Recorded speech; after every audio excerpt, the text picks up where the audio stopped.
தேவனுடைய பரிசுத்த நாமத்திற்கு மகிமை உண்டாவதாக.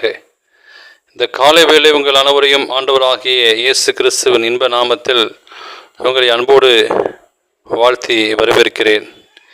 விண்துளிகள் சத்தியத்தின் மூலமாக ஆவிக்குரிய தணிக்கை என்னும் தலைப்பின் கீழாக உங்களோடு நான் பேச விரும்புகிறேன். மத்தேயு 25:34 வாக்கியம் சொல்கிறது, அப்போது ராஜா தமது வலது பக்கத்தில் இருப்பவர்களை பார்த்து, வாருங்கள், என் பிதாவால் ஆசிரியக்கப்பட்டவர்களே, உலகம் உண்டானது முதல் உங்களுக்காக ஆயத்தம் பண்ணப்பட்டிருக்கிற ராஜ்யத்தை சுதந்திரத்துக் கொள்ளுங்கள் என்று கூறுவார். வலது பக்கம் நிற்கிறவர்களுக்கு வெகுமதியும், இடது பக்கம் நிற்கிறவர்களுக்கு கண்ட தீர்ப்பளிக்கிற இறுதி நியாய தீர்ப்பின் காட்சியையும் இரட்சகர் நமக்கு முன்பாக வைக்கிறார். எவ்வளவு தாராளமாக வெகுமதி பெற்றுக்கொள்வதற்கு தாங்கள் அப்படி என்ன செய்து விட்டோம் என்று ஆச்சரியப்படுவர்களாக நீதிமான்கள் சித்தரிக்கப்படுகிறார்கள். அவர்கள் கிறிஸ்துவின் பிரசனத்தை தங்கள் இருதயத்தில் எப்பொழுதும் பெற்றிருக்கிறார்கள். அவருடைய ஆவியால் நிரப்பப்பட்டிருந்தார்கள். எனவே பெரும் முயற்சி இல்லாமலே அவருடைய பரிசுத்தவான்களுக்கு உதவி மூலமாக கிறிஸ்துவுக்காக ஊழியம் செய்திருக்கிறார்கள். இவ்வாறாக அந்த நித்தியமான பரிசை பெற்று கொண்டிருக்கிறார்கள். ஆனாலும் பெறப்போகிற பரிசை அவர்கள் எப்பொழுதும் நினைத்து கொண்டே இருக்கவில்லை. அதாவது அதை எதிர்பார்த்து அவர்கள் எந்த நற்கிரியும் செய்யவில்லை. கிறிஸ்துவுக்காகவும் அவரது உடல் மனிதர்களுக்காகவும் வைத்திருந்த அன்பினாலே அவர்கள் அந்த நற்காரியங்களை செய்தார்கள்.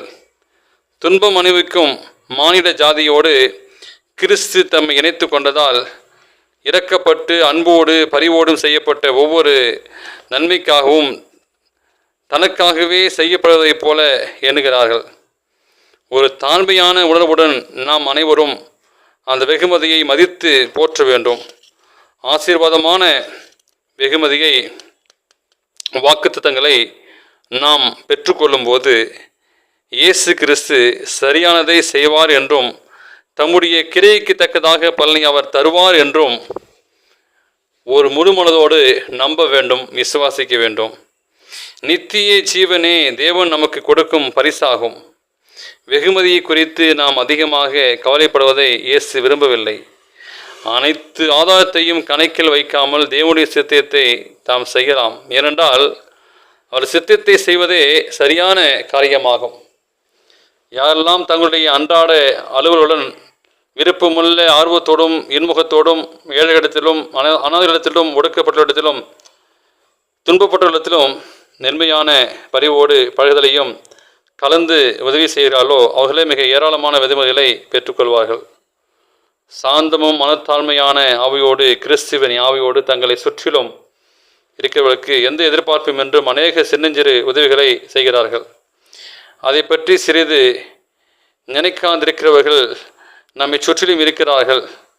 மனம் சுதந்திரத்தில் தாங்கள் பேசின சிறிய அன்பின் வார்த்தைகளை கிறிஸ்து கவனித்திருக்கிறார் என்பதை இறுதியில் அறியும் போது மிக சிறிய தியாகம் செய்து ஏழை மக்களுக்கு செய்திய சிறிய நன்மைகளையும் கிறிஸ்து கவனித்திருக்கிறார் என்பதை அறியும் பொழுதும் அவர்கள் ஆச்சரியமடைவார்கள்.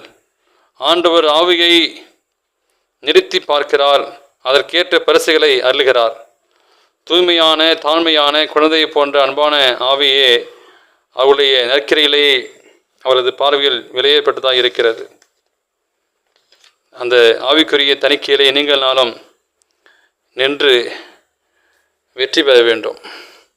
வேத வாக்கியம் சொல்கிறது, எங்களால் தேவனுக்கு மகிமை உண்டாகும்படி தேவனுடைய வாக்குத்தத்தங்கள் எல்லாம் இயேசு கிறிஸ்துவுக்குள் ஆம் என்றும் அவருக்குள் ஆமேன் என்றும் இருக்கிறது சொல்லி நான் வாசிக்கிறோம்.